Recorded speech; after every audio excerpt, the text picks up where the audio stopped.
Hello students, तो आज की क्लास में हम लोग 4.3 की क्लास शुरू करने वाले हैं।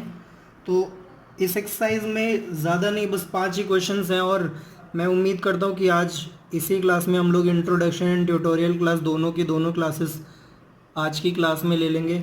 1 घंटे के अंदर 4.3 की क्लास जो है फिनिश हो जानी चाहिए। इसमें टॉपिक्स भी कम है और क्वेश्चंस भी कम है। तो आज की क्लास में हम लोग को जो टॉपिक्स पढ़ने हैं वो हैं area of triangle, area of a triangle. Second topic है हमारा कोलिनियरिटी।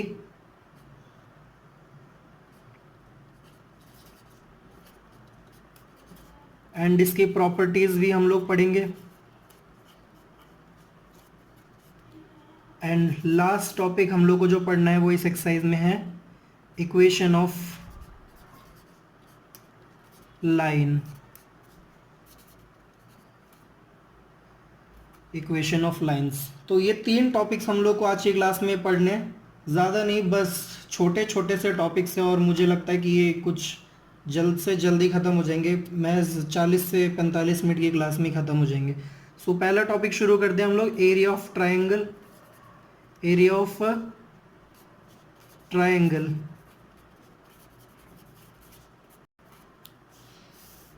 तो अभी तक हम लोग जो है 10th क्लास में और 11th क्लास में एरिया ऑफ ट्राइंगल का फॉर्मूला पढ़ चुके हैं। और अगर आप लोगों को याद हो तो वो फॉर्मूला क्या था कि area of triangle passing through 3 points. तो अगर मुझे एक ट्राइंगल का एरिया निकालना है, मुझे इस ट्राइंगल का एरिया निकालना है और इसके 3 पॉइंट्स मुझे पता है ए बी सी।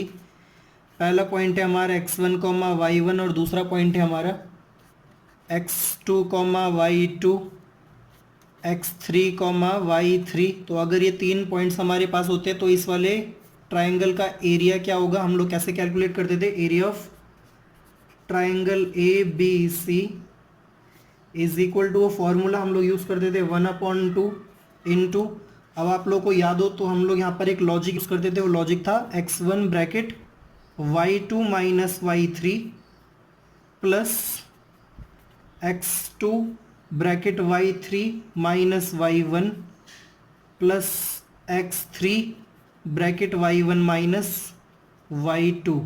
तो ये फॉर्मूला हम लोग यूज़ करते थे 11th क्लास में और 10th क्लास में भी हम लोगों ने यही वाला फॉर्मूला पढ़ा हुआ है। लेकिन 12th क्लास में खास क्या, इस फॉर्मूले में क्या चेंज है, हम लोग क्यों पढ़ रहे हैं ये वाला टॉपिक दोबारा से 12th क्लास में।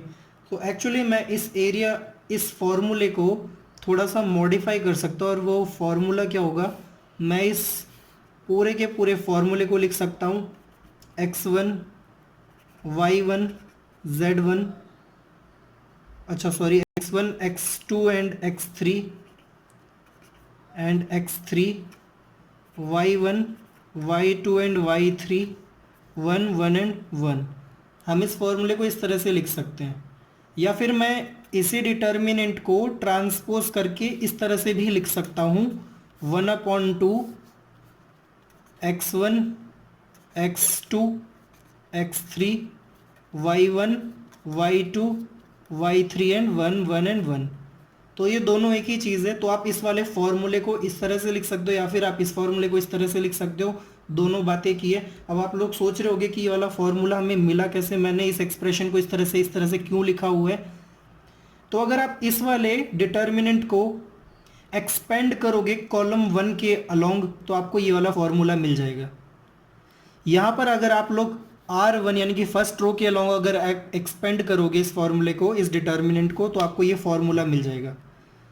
ठीक है, तो हम लोग इस फॉर्मूले को डिटर्मिनेंट में लिखकर हम लोग डिटर्मिनेंट की प्रॉपर्टीज़ ही पढ़ रहे हैं। कहीं ना कहीं आप लोगों ने जो अब तक 10th और 11th क्लास में ये जो फॉर्मूला पढ़ा था ये कुछ और नहीं, डिटर्मिनेंट का ही एक सॉल्यूशन पार्ट था। अब हम लोग जनरल पार्ट में एंट्री करने वाले हैं, यानी कि हम लोग वही सारी की सारी चीज़ें पढ़ेंगे लेकिन 12th में थोड़े जनरल लेवल पर पढ़ेंगे। So this is nothing but area of triangle A B and C. But आप लोग एक बात जानते हो कि एरिया ऑफ ट्राइंगल कभी नेगेटिव नहीं हो सकता। As area is always positive, area हमेशा पॉजिटिव होता है देन वी टेक, तो हम लोग यहाँ पर इस डिटर्मिनेंट की हमेशा एक एब्सोल्यूट वैल्यू लेंगे, क्योंकि भाई डिटर्मिनेंट से जो सॉल्यूशन आता है, मैं अगर एक डिटर्मिनेंट को सॉल्व करता हूँ तो वो नंबर नेगेटिव भी हो सकता है, ज़ीरो भी हो सकता है, पॉजिटिव भी हो सकता है। पॉजिटिव होगा तो कोई दिक्कत नहीं है, ज़ीरो होगा तो कोई दिक्कत नहीं है, लेकिन अगर नेगेटिव हो गया, अगर इस डिटर्मिनेंट से मुझे नेगेटिव नंबर मिल गया तो एरिया तो कभी नेगेटिव होता नहीं है, तो नेगेटिव का क्या करेंगे फिर, हम हमेशा पॉजिटिव वैल्यू लेंगे, हम नेगेटिव को छोड़ देंगे। तो हम लोग क्या करेंगे, we take absolute value of the determinant, हम हमेशा डिटर्मिनेंट की एब्सोल्यूट वैल्यू लेंगे। ठीक है जी। तो अब हम लोग एक दो एग्जांपल्स पढ़ लेते हैं एरिया ऑफ ट्राइंगल से रिलेटेड। तो इसी के साथ पहला टॉपिक हमारा ख़त्म हो जाएगा, यानी कि एरिया ऑफ ट्राइंगल यहीं पर फिनिश हो जाएगा। तो उसके लिए मैं एनसीईआरटी का ही क्वेश्चन नंबर 1 पकड़ रहा हूँ, एक्सरसाइज 4.3 क्वेश्चन नंबर 1। और क्वेश्चन नंबर 1 बोल रहा है कि find area of triangle with vertices at the point given in each of the following. तो हमें 3 पार्ट्स दे रखे हैं इस क्वेश्चन नंबर 1 में, और तीनों पार्ट में हमें एरिया ऑफ ट्राइंगल कैलकुलेट करना है। एरिया क्या होगा ट्राइंगल का जिनके वर्टिसेस हमें दे रखे हैं। तो मैं तीनों में से कोई एक पार्ट करवा देता हूँ, तीनों के तीनों एक जैसे ही हैं। आप लोग बस अपनी कैलकुलेशंस ठीक रखना, आपका आंसर भी मैच हो जाएगा बुक से। तो मैं इसका फर्स्ट वाला पार्ट करवा देता हूँ। तो क्वेश्चन नंबर 1 हमें बोल रहे हैं, क्वेश्चन नंबर 1 एनसीईआरटी। तो इसका फर्स्ट पार्ट हमें कुछ कॉर्नर पॉइंट दे रखे हैं, वर्टिसेस दे रखे हैं, मैं उनको ए बी सी नाम दे रहा हूँ। 1,0 दिया हुआ है। दूसरा पॉइंट हमें दे रखा है 6,0 एंड सी इसका अगला पॉइंट दे रखा है 4,3। और हमें इन 3 पॉइंट से जनरेट होने वाले ट्राइंगल का एरिया फाइंड आउट करना है। तो फॉर्मूला भी अभी हम लोगों ने क्या पढ़ा था, area of triangle A B C is equal to 1/2 into determinant. और वो डिटर्मिनेंट हम लोग रो वाइज भी लिख सकते हैं, कॉलम वाइज भी लिख सकते हैं। मैंने आपको दो फॉर्मूले बताए हैं, तो आप दोनों में से कोई भी फॉर्मूला ले लो। मैं रो वाले फॉर्मूले को यूज़ कर रहा हूँ। तो रो वाले फॉर्मूले के अकॉर्डिंग हमें x1 पता है, x2 पता है, x3 पता है, and y1, y2 and y3 भी पता है। तो x1 के प्लेस पर है हमारा 1, देन है 6 x2 के प्लेस पर एंड 4 है x3 के प्लेस पर। इसी तरह से y1 के प्लेस पर 0 है, y2 के प्लेस पर भी 0 है एंड y3 के प्लेस पर 3 है। देन लास्ट वाले रो में जो है वो 1 1 1 दे रखे हैं। अब आप लोग सिंपली इस डिटर्मिनेंट की वैल्यू कैलकुलेट कर लो और यही आपका एरिया ऑफ ट्राइंगल हो जाएगा। आप लोग चाहो तो किसी भी रो या फिर किसी भी कॉलम के अकॉर्डिंग इस डिटर्मिनेंट की वैल्यू निकाल सकते हो, बट सबसे इजी कौन सी वाला रास्ता रहता है, हम लोगों ने अभी तक क्या पढ़ा था, आप लोग उस रो या उस कॉलम के अबाउट एक्सपेंड करो डिटर्मिनेंट को जिस रो या जिस कॉलम में सबसे ज़्यादा जीरो आ रहे हो। तो इस वाले डिटर्मिनेंट में सेकंड रो में सबसे ज़्यादा जीरो है, इसलिए मैं सेकंड रो के अबाउट इस डिटर्मिनेंट को एक्सपेंड कर दूंगा। तो एक्सपेंडिंग अलोंग विद R2, तो मैं सेकंड रो के अबाउट इसको एक्सपेंड कर रहा हूँ। तो मेरे पास area of triangle A B C क्या आएगा भाई, यहाँ पर आएगा 1/2, ये तो बाहर एज इट इज़ रहने वाला है, एंड ये वाला टर्म 0 है, 0 इंटू समथिंग डिटर्मिनेंट भी 0 बनने वाला है, देन नेक्स्ट वाला टर्म भी 0 बनने वाला है। अगला है 3, बट 3 की पोजिशन जो कि सेकेंड रो और थर्ड कॉलम में आ रही है, तो second row and third column से बनता है 2 एंड 3, सम करेंगे तो 5 आता है। इसका मतलब क्या, ये एक नेगेटिव पोजीशन है, तो मैं -1 साथ में ले लूँगा। अब 3 जिस रो में आ रहा है और जिस कॉलम में आ रहा है दोनों को छोड़ देंगे, तो 1 6 एंड 1 1 बचेगा। तो 1 को 1 से मल्टीप्लाई करेंगे 1 आएगा, -1 को 6 से करेंगे तो 6 आएगा। अब इसकी वैल्यू कितनी आने वाली है भाई, 1/2, 0 + 0, यहाँ पर आएगा -3, यहाँ पर आएगा -5, तो 15 आने वाला है, +15। Okay, so this is equal to 15/2। So क्योंकि एरिया ऑफ ट्राइंगल है और वो एक नंबर है, तो यहाँ पर कुछ यूनिट्स नहीं दे रखी है, अभी तक मेंशन नहीं किया है कि हमें मीटर में निकालनी है, सेंटीमीटर में निकालनी है, किस में निकालनी है। तो मैं स्क्वायर यूनिट्स लिख दूंगा। अगर यहाँ पर मैं वॉल्यूम कैलकुलेट कर रहा होता तो मैं क्यूब यूनिट्स लिखता। तो फिलहाल हम लोग लिखेंगे स्क्वायर यूनिट्स, और यही हमारा आंसर है इस वाले क्वेश्चन में। आप लोग इसके सेकंड एंड थर्ड दोनों पार्ट्स कर लेना। दोनों पार्ट्स बहुत ज़्यादा इजी हैं, थोड़ी सी कैलकुलेशंस हो सकती है बट आप लोग अपनी कैलकुलेशंस संभाल कर रखना। सो हम आ जाते हैं क्वेश्चन नंबर 2 पर, और इसमें कोलिनियरिटी पार्ट, और मैंने अभी तक कोलिनियरिटी पार्ट तो अभी तक बताया नहीं है। तो अब शुरू करते हैं हम लोग अपना आज की क्लास का अगला टॉपिक, यानी कि collinearity and it's principles, properties. तो कोलिनियर कब बोलते हैं हम लोग? 3 पॉइंट्स कोलिनियर कब होते हैं? आप लोग 11th एंड 10th क्लास में ऑलरेडी कोलिनियरिटी पढ़ चुके हो, बट 12th क्लास में हम लोग कुछ और प्रिंसिपल्स भी पढ़ते हैं। बट आप लोग को याद होगा कि अगर 3 पॉइंट से बनने वाले एरिया, ट्राइंगल का एरिया अगर 0 है तो उन तीनों पॉइंट्स को हम लोग बोलेंगे तीनों पॉइंट्स कोलिनियर है। सो कोलिनियर, तो कोलिनियर कब बोलते हैं? लेट कर लेते हैं 3 points, capital A x1, y1, B x2, y2 and c x3, y3 if area of triangle ABC is equal to 0, then we say A, B and C are collinear। तो हम लोग बोलते हैं कि ए बी सी जो है वो कोलिनियर है, मतलब ये तीनों पॉइंट्स एक ही लाइन में लाई करेंगे। तो ये ए पॉइंट होगा, ये बी पॉइंट होगा, ये सी पॉइंट होगा, या फिर ये आगे पीछे हो सकते हैं, यानी कि सी यहाँ पर आ सकता है, ए है देन बी है, जो भी होंगे तीनों पॉइंट्स एक ही लाइन में होंगे। तो अगर इन तीनों पॉइंट से बनने वाले ट्राइंगल का एरिया 0 है तो तीनों पॉइंट्स एक ही लाइन में लाई करेंगे, इतना पक्का है। तो यही हमारा नेक्स्ट टॉपिक था, कोलिनियरिटी प्रिंसिपल। तो मैं इस पर बेस्ड एक एग्जांपल आप लोगों को देता हूँ। एग्जांपल के लिए मैं अपनी तरफ से एक एग्जांपल दे रहा हूँ। सो कैपिटल एक पॉइंट है मेरे पास 1,0, बी पॉइंट है हमारे पास 2,0 एंड सी पॉइंट है हमारे पास 3,0।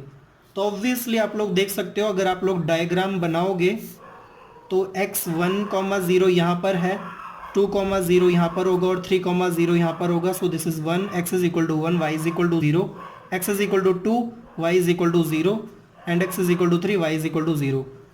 तो तीनों पॉइंट्स एक ही लाइन में लाई कर रहे हैं, ये तो हमें देख के ही पता चल रहा है। बट कोलिनियरिटी का ये फॉर्मूला क्या यहाँ से भी ये चीज़ सेटिस्फाई करती है? इसका एरिया एक बार निकाल कर देखते हैं। अगर इस तीनों पॉइंट से जनरेट होने वाले ट्राइंगल का एरिया अगर 0 है तो तीनों पॉइंट्स कोलिनियर हो जाएंगे एल्जेब्राइकली। तो ग्राफिकली तो हम लोग देख चुके हैं, बट एल्जेब्राइकली हम लोग कैसे करेंगे? एरिया निकाल के।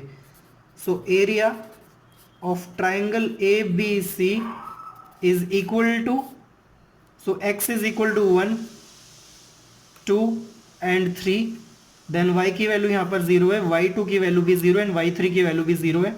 1 1 1 आ जाता है फॉर्मूले से। अब आप लोग एक्सपेंड कर दो R3 के अबाउट और आप लोग को मिलेगा 0 when we are expanding, if we are expanding along with R2, along with R2। अगर आप लोग R2 से एक्सपेंड करोगे तो आपको 0 मिलने वाला है, बिकॉज तीनों टर्म 0 है। तो 3 पॉइंट्स कोलिनियर कब होते हैं? जब तीनों पॉइंट से जनरेट होने वाले ट्राइंगल का एरिया जब होता है 0 होता है। अब इसका एक क्वेश्चन दे रखा था एनसीईआरटी में, क्वेश्चन नंबर 2, और क्वेश्चन नंबर 2 बोल रहे हैं हमें शो करना है, show that the points capital A, capital B and capital C are collinear. तो हमें शो करना है कि ये तीनों के तीनों पॉइंट्स क्या हैं? कोलिनियर है। तो कैसे शो करेंगे हम लोग कि 3 पॉइंट्स कोलिनियर है? सिंपली हम लोग डिटर्मिनेंट की वैल्यू 0 के इक्वेट कर देंगे।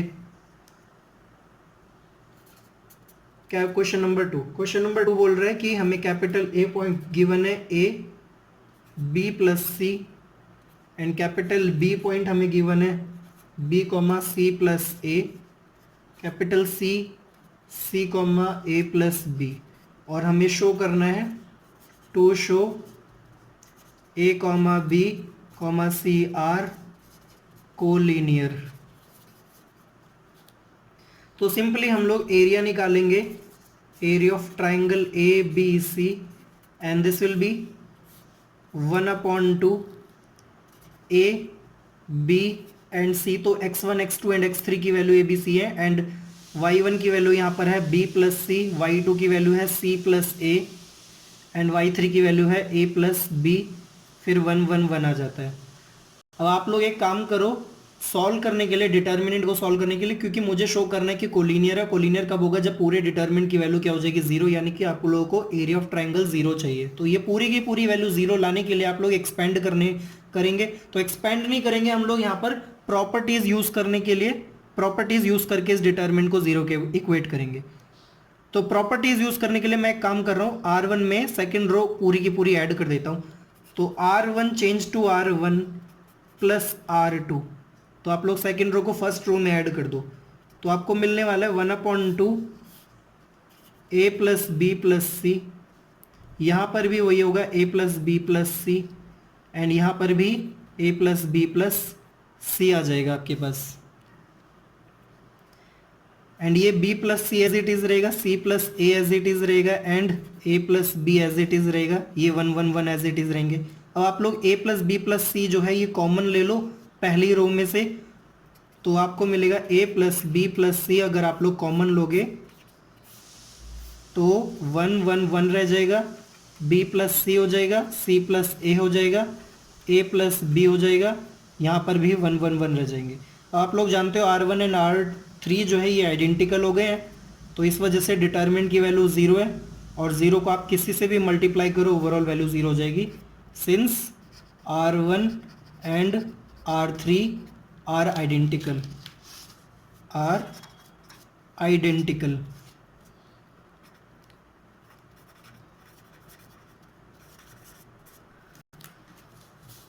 तो इसका मतलब क्या हो गया, क्योंकि एरिया ऑफ ट्राइंगल जीरो आ गया, इसका मतलब क्या है, A B C are collinear, तो इसका मतलब ये तीनों पॉइंट्स क्या कोलिनियर हो गए हैं। अब आ जाते हैं क्वेश्चन नंबर 4 में, सॉरी क्वेश्चन नंबर 3 में। क्वेश्चन नंबर 3 क्या बोल रहे हैं, find the value of K if area of triangle is 4 units and vertices are this and this. जिसका सेकंड पार्ट भी दे रखा है, दोनों में से मैं कोई एक पार्ट करवा रहा हूँ, मैं सेकंड वाला पार्ट करा देता हूँ, पहला थोड़ा सा डिफिकल्ट सा लग रहा है, सेकंड वाला ही, वैसे दोनों में से कोई भी डिफिकल्ट नहीं है, सभी में एक टर्म जीरो दे रखी है, यहाँ पर भी एक टर्म जीरो दे रखी है, तो मैं रैंडमली एक पकड़ लेता हूँ, पार्ट 2 पकड़ लेते हैं हम लोग। तो इसका सेकंड वाला पार्ट सॉल्व करते हैं। क्वेश्चन नंबर 3 का सेकंड पार्ट बोल रहे हैं कि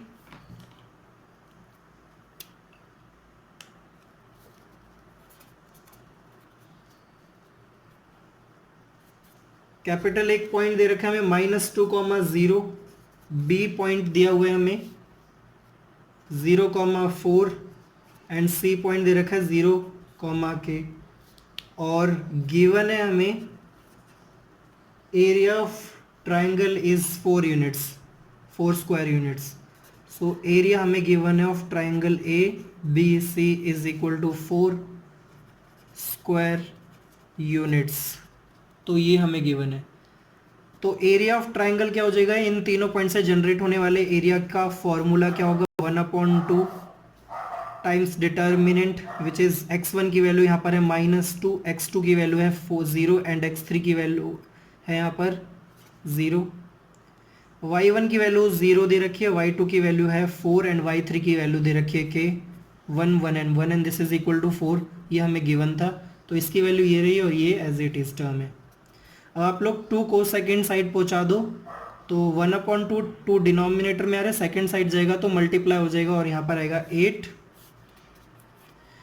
और यहाँ पर ये डिटर्मिनेंट एज इट इज है 0 4 एंड के 1 1 एंड 1। अब आप लोग एक्सपेंड कर दो R1 के about, expanding along with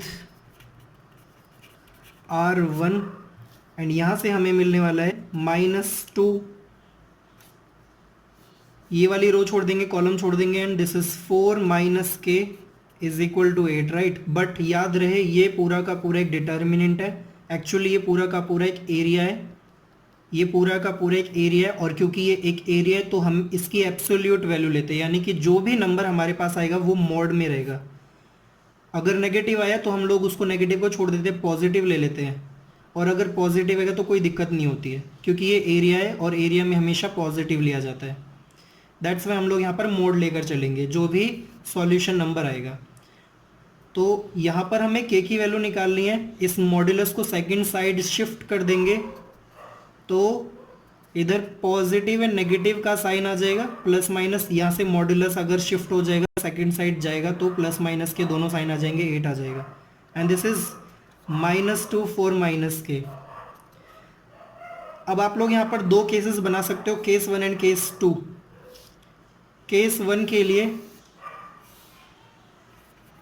case 1 जब मैं राइट हैंड साइड में पॉजिटिव वाला नंबर ले लूंगा और केस 2 जब मैं राइट हैंड साइड में नेगेटिव वाला नंबर ले लूंगा। तो केस 1 से हमारे पास आएगा -2 4 - k is equal to 8 and that means 4 - k is equal to -4 and therefore k second side चला जाएगा एंड यहाँ पर आ जाएगा 4 तो 8 बन जाएगा। तो इसका मतलब यहाँ से k की वैल्यू 8 आ जाएगी। और इसी तरह से सेकेंड केस में क्या आएगा आपके पास -2 4 - k is equal to -8, negative से नेगेटिव कैंसिल हो जाएगा, 2 से कैंसिल होगा तो 4 - k की वैल्यू आएगी यहाँ पर +4 एंड यहाँ से k की वैल्यू आपके पास आएगी 0। तो इसका मतलब ये हुआ कि अगर k की वैल्यू 0 होगी तो भी तीनों पॉइंट्स कोलिनियर होंगे, अगर k की वैल्यू 8 होगी तो भी तीनों पॉइंट्स कोलिनियर होंगे। सो इसका मतलब यहाँ से क्या आएगा, कंक्लूजन क्या निकलता है, कंक्लूजन निकलता है कि if k is equal to 8 और 0 then a, b, c are collinear. तो ये तीनों पॉइंट्स क्या हो जाएंगे, कोलिनियर हो जाएंगे। तो ये हमारा कंक्लूजन है and this is our answer. So अब आ जाते हैं क्वेश्चन नंबर 4 में, और क्वेश्चन नंबर 4 बोल रहे हैं lines, equation of lines. But अभी तक मैंने ये लास्ट पॉइंट यानी कि इक्वेशन ऑफ लाइन वाला पॉइंट जो है ये करवाया नहीं है। तो हम लोग एंट्री करने जा रहे हैं अपने फाइनल वाले टॉपिक पर यानी कि इक्वेशन ऑफ लाइंस पर। तो लाइंस की इक्वेशन क्या होती है वो आप लोग 11th क्लास में बहुत अच्छे से पढ़ चुके हो। पूरा का पूरा लाइन का, स्ट्रेट लाइंस का एक चैप्टर था। तो इक्वेशन ऑफ लाइन, तो इक्वेशन ऑफ लाइन हम लोगों को पढ़नी है। तो इक्वेशन ऑफ लाइन के लिए मैं लेट कर लेता हूं 3 पॉइंट्स। लाइन की इक्वेशन के लिए हमें कम से कम 2 पॉइंट्स गिवन होने चाहिए। अगर मुझे 2 पॉइंट्स गिवन है तो मैं 2 पॉइंट लाइन फॉर्मूला यूज़ कर सकता हूँ। अगर 1 पॉइंट गिवन हो और एक स्लोप गिवन हो तो भी मैं लाइन की इक्वेशन निकाल सकता हूँ। याद करो जब मुझे 2 पॉइंट्स गिवन होते थे, x1, y1 मुझे गिवन होता था एंड x2, y2 मुझे गिवन होता था 11th क्लास के अकॉर्डिंग। तो इन दोनों पॉइंट से जो इक्वेशन ऑफ लाइन आती थी वो होती थी y - y1 and this is equal to y2 - y1 divide by x2 - x1 bracket x - x1। तो ये लाइन की इक्वेशन हम लोग यूज़ करते थे 11th क्लास में जब हमें 2 पॉइंट यानी कि y1 x1, y1 and x2, y2 ये 2 पॉइंट्स गिवन होते थे। सो एक्चुअली यहाँ पर x, y क्या चीज़ है, ये x, y कहाँ से आए, ये x, y होता था हमारा तीसरा पॉइंट। ये हम लोग x, y general point line पर कोई भी पॉइंट लेट कर लेते थे और गिवन होते थे ये 2 पॉइंट्स। क्वेश्चन हमें ये 2 पॉइंट देता था, तीसरा पॉइंट हम अपनी मर्जी से मान लेते थे। और यहाँ पर जो हम लोग x और y को यूज़ कर रहे हैं, x - x1, ये जो x है और ये जो y है ये हमारी सपोजिशन पर डिपेंड करने वाले पॉइंट है। तो इक्वेशन ऑफ लाइन जो हम लोग डिटर्मिनेंट से पढ़ने वाले वो होंगे क्या, तो क्योंकि 3 पॉइंट्स एक ही लाइन में लाई कर रहे हैं, मैं 3 पॉइंट्स जब दे रखे हैं तो हम लोग डिटर्मिनेंट को कैसे यूज़ करते हैं भाई, 3 पॉइंट दे रखे हैं एक ही लाइन में लाई करते हैं तो एरिया ऑफ ट्राइंगल क्या होगा, 0 होगा, बिकॉज तीनों पॉइंट्स कोलिनियर है। तो इसका मतलब हमारे पास जो फॉर्मूला आने वाला है मैं इसको C नाम देता हूँ। Since A, B, C are collinear, क्योंकि ये तीनों पॉइंट्स कोलिनियर है इसका मतलब एरिया ऑफ ट्राइंगल ABC जो होगा वो होगा 0। बट ट्राइंगल का एरिया क्या आएगा यहाँ पर 1/2 and determinant x1 and x2 आता है, फिर आता है इसका x3 वाला पार्ट कुछ और नहीं x है, इसी तरह से y1 आ जाएगा, y2 आ जाएगा, एंड फिर आता है y3, बट y3 के प्लेस पर है यहाँ पर y, फिर 1 1 1 आ जाता है, बट एरिया 0 के इक्वेट है, तो ये पूरा का पूरा जो टर्म होगा वो होगा 0। 1/2 को सेकेंड साइड शिफ्ट कर दो, 2 यहाँ पर मल्टीप्लाई हो जाएगा और ये हो जाएगा सुसाइड। तो यहाँ पर हमारे पास जो टर्म्स बचने वाले हैं x1 x2 एंड x बचेगा, y1 y2 एंड y बचेगा, इसी तरह से 1 1 1 बचेगा, and this is equal to 0। आप लोग चाहो तो यहाँ पर कोई भी रो को आप अपनी मर्जी से इंटरचेंज वगैरह कर सकते हो, बिकॉज राइट हैंड साइड में 0 है। तो यहाँ पर अगर आप इंटरचेंज करोगे, जो नेगेटिव निकलता है वो नेगेटिव सेकेंड साइड पहुँच जाएगा, उससे कोई फर्क नहीं पड़ने वाला। इसका मतलब है आप अपनी मर्जी से ये वाला कॉलम यहाँ पर ले सकते हो, ये वाला कॉलम यहाँ पर ले सकते हो, या कोई भी रो को ऊपर या नीचे कर सकते हो, कोई फर्क नहीं पड़ता, क्योंकि पूरा का पूरा डिटर्मिनेंट आपको 0 गिवन है। तो मैं सिर्फ यही वाला फॉर्मूला यूज़ करने वाला हूँ, आप कोई भी फॉर्मूला बना सकते हो अपनी मर्जी से।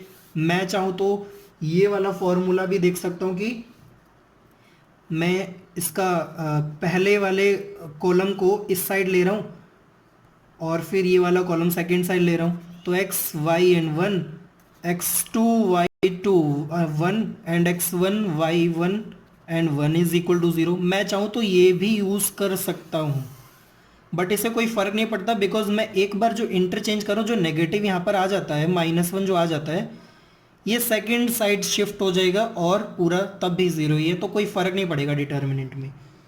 तो this is our equation of line, equation of line. तो यही हमारा लाइन का इक्वेशन है।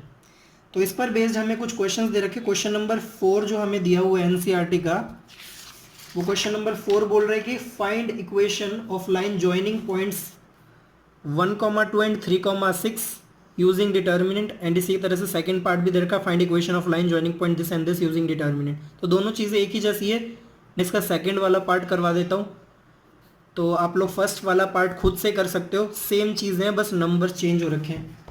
तो क्वेश्चन नंबर 4 का पार्ट 2। तो क्वेश्चन नंबर 4, तो हमें यहाँ पर 2 पॉइंट्स गिवन है, कैपिटल ए पॉइंट गिवन है 3,1 एंड कैपिटल बी पॉइंट 9,3 ये गिवन है, और हमें निकालनी equation of line. Then equation of line passing through A and B is given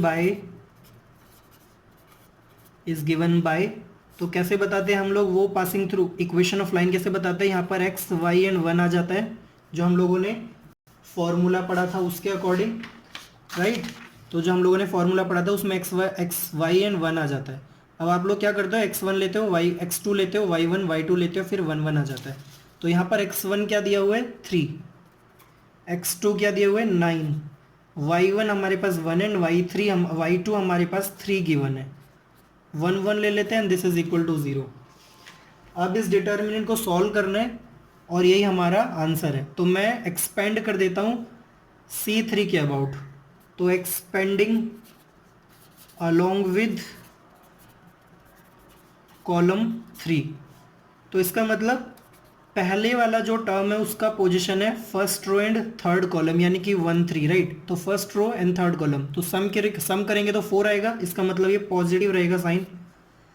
ये रो छोड़ देंगे, कॉलम छोड़ देंगे, हमारे पास आएगा 1 - 3, एंड इसी तरह से आप आ जाएंगे y पर, बट y का पोजीशन जो है वो है second row and third column. Sum करेंगे तो 5 आता है, इसका मतलब नेगेटिव आ जाएगा साइन। अब ये वाला कॉलम छोड़ देंगे, रो छोड़ देंगे, हमारे पास आएगा 3 9 1 1, तो 1 को 3 से मल्टीप्लाई करेंगे, 3 - 9 9 + 1, इसका पोजीशन है 3 3, तो सम पॉजिटिव 6 आएगा, तो 1 रह जाएगा। अब ये वाला रो छोड़ देंगे, कॉलम छोड़ देंगे, तो आएगा 9 - 9, और राइट हैंड साइड में 0 था। अब सॉल्व कर देंगे तो यहाँ पर आएगा -2x + 6y is equal to 0, and therefore ये वाला टर्म सेकेंड साइड चला जाएगा, so -2x is equal to -6y, x is equal to 3y। ये हमारी इक्वेशन ऑफ लाइन आ जाएगी and this is our answer. So question number 4 भी हम लोग कर चुके। फर्स्ट पार्ट इसका खुद कर लेना आप लोग। क्वेश्चन नंबर 5 में हमें 4 पार्ट्स दे रखे हैं। अच्छा, यहाँ पर के की वैल्यू पूछी गई है, तो वो बोल रहा है if area of triangle is 35 square units with vertices this and this then K is. तो आपको के की सही वैल्यू बतानी है क्या होगी। तो आपको एरिया ऑफ ट्राइंगल गिवन है 35 स्क्वायर यूनिट्स और आपको 3 पॉइंट्स गिवन है। तो 3 पॉइंट से जनरेट करने वाले एरिया को हम लोग इक्वेट कर देंगे 35 से और के की वैल्यू निकाल लेंगे। तो मैं लास्ट क्वेश्चन भी करवा देता हूँ। क्वेश्चन नंबर 35 बोल रहे हैं कि क्वेश्चन नंबर 5 बोल रहे कि कैपिटल ए पॉइंट गिवन है 2,-6, कैपिटल बी पॉइंट गिवन है 5,4, सी पॉइंट भी हमें दिया हुआ है k,4 और एक और चीज़ गिवन है कि area of triangle A B C is equal to 35 square units, ये हमें गिवन है और हमें निकालना है के की वैल्यू। तो एरिया ऑफ ट्राइंगल का फॉर्मूला क्या हो जाएगा 1/2 डिटर्मिनेंट, और वो डिटर्मिनेंट क्या होगा x1 x2 x3 लेते हैं तो x1 के प्लेस पर है 2, x2 के प्लेस पर है 5 एंड x3 के प्लेस पर है k। नाउ -6 4 एंड 4 दिया हुआ है, लास्ट में 1 1 1 आ जाता है and this is equal to 35, this is given, ये गिवन है। अब ये 1/2 जो दिया हुआ है 2 डिनोमिनेटर में, इसको सेकंड साइड शिफ्ट कर देंगे, मल्टीप्लाई हो जाएगा तो यहाँ पर आ जाएगा 70, यहाँ पर ये डिटर्मिनेंट एज इट इज रह जाएगा 25k। सॉरी फॉर इनकन्वीनियंस, मेरा कैमरा फिर से बंद हो गया था, मैं दोबारा से एक्सप्लेन कर देता हूँ। यहाँ पर हम लोगों ने क्या किया था भाई, 2 सेकंड साइड शिफ्ट हो गया था, 70 आ गया था और ये पूरा का पूरा डिटर्मिनेंट जो है ये एज इट इज रह गया था। अब आप लोग यहाँ पर इसको एक्सपेंड कर सकते हो या फिर आप 2 प्लेसेस पर जीरो बना सकते हो, रो या कॉलम ऑपरेशन लगा सकते हो, आप कोई भी प्रॉपर्टी डिटर्मिनेंट को यूज़ कर सकते हो, जितना ज़्यादा सिंप्लीफाई कर सकते हो उतना बना सकते हो। लेकिन मैं डायरेक्टली एक्सपेंड कर रहा हूँ थर्ड कॉलम के अबाउट, तो एक्सपेंडिंग अलॉन्ग विथ कॉलम 3 और हमारे पास क्या आने वाला है भाई के इंटू ये रो छोड़ देंगे कॉलम छोड़ देंगे तो -6 एंड -4। नाउ ये माइनस वाली पोजीशन होती है बिकॉज ये सेकंड रो और थर्ड कॉलम में है, दैट्स वाई, तो -4 में ले रहा हूँ। ये रो और ये कॉलम छोड़ देंगे तो आएगा 2 -5 एंड इसी तरह से 1 रो और कॉलम छोड़ने के बाद 8 + 30 मिलने वाला है। अच्छा, ये +30 मिलने वाले हैं, okay. Now is equal to 70। अब ये मुझे बताने की ज़रूरत तो नहीं है कि ये जो पूरी की पूरी वैल्यू आ रही है ये पूरी की पूरी वैल्यू मॉड्यूलस के अंदर रहेगी, बिकॉज एरिया ऑफ ट्राइंगल हमेशा पॉजिटिव होता है, तो इस डिटर्मिनेंट से नेगेटिव भी निकल सकता है, पॉजिटिव वैल्यू भी आ सकती है, हमें कुछ नहीं पता। तो हम लोग मॉड्यूलस लेकर चलते हैं कि अगर नेगेटिव आएगी तो भी पॉजिटिव बना देगा और अगर पॉजिटिव वैल्यू होगी तो भी पॉजिटिव निकलेगा। दैट्स वाई हम लोग श्योर नहीं है, दैट्स वाई हम लोग मॉड्यूलस लेकर चलेंगे, ओके। तो मॉड्यूलस के अंदर पूरा का पूरा टर्म रहेगा। अब आप लोग सॉल्व कर लो इसको। यहाँ पर आएगा हमारे पास -10k, यहाँ पर आएगा 3 तो +12 again +38 is equal to 70। -10k इन दोनों को ऐड कर देंगे तो हो जाएगा 50 इज इक्वल टू 70। तो आप लोग जानते हो कि मॉडुलस को सेकंड साइड शिफ्ट कर देंगे तो प्लस माइनस के दोनों साइन आ जाते हैं, बिल्कुल पिछले वाले क्वेश्चन की तरह। तो मैं यहाँ पर इस मॉडुलस को सेकंड साइड शिफ्ट कर देता हूँ, मेरे पास आएगा -10k + 50 इज इक्वल टू ±70। तो दो केसेस बन जाएंगे हमारे पास, केस 1 एंड केस 2। केस 1 में मैं पहले पॉजिटिव वाला ले रहा हूँ तो -10k + 50 इज इक्वल टू 70। सो यहाँ से हमारे पास k की वैल्यू आएगी 2, वो भी माइनस की। एंड इसी तरह से केस 2 ले लेंगे तो केस 2 में हमारे पास आएगा -10k + 50 इज इक्वल टू -70 और यहाँ से k की वैल्यू आएगी -120 और 12। तो इसका मतलब दो के की वैल्यू 2 आ रही है, 12 भी आ रहा है और -2 भी आ रहा है। तो अगर के की वैल्यू -2 लेंगे तो भी एरिया 35 आ जाएगा, और अगर के प्लेस पर 12 ले लेंगे तो भी एरिया 35 आ जाएगा। तो इसका मतलब यहाँ पर ऑप्शन डी राइट होना चाहिए, 12 एंड -2। तो ये हमारा ऑप्शन नंबर डी राइट है। इसका मतलब क्या हो जाएगा भाई, डी इज करेक्ट। तो इसी के साथ मैं आज की क्लास यहीं पर फिनिश कर रहा हूँ। तो हम लोगों ने 4.3 फिनिश कर लिया है। आप लोग इसके क्वेश्चंस खुद से भी ट्राई आउट कर सकते हो, बहुत सारे एग्जांपल्स हम लोग को दिए हुए हैं। ये एक्सरसाइज जो है ये बहुत ज़्यादा इंपॉर्टेंट एक्सरसाइज है।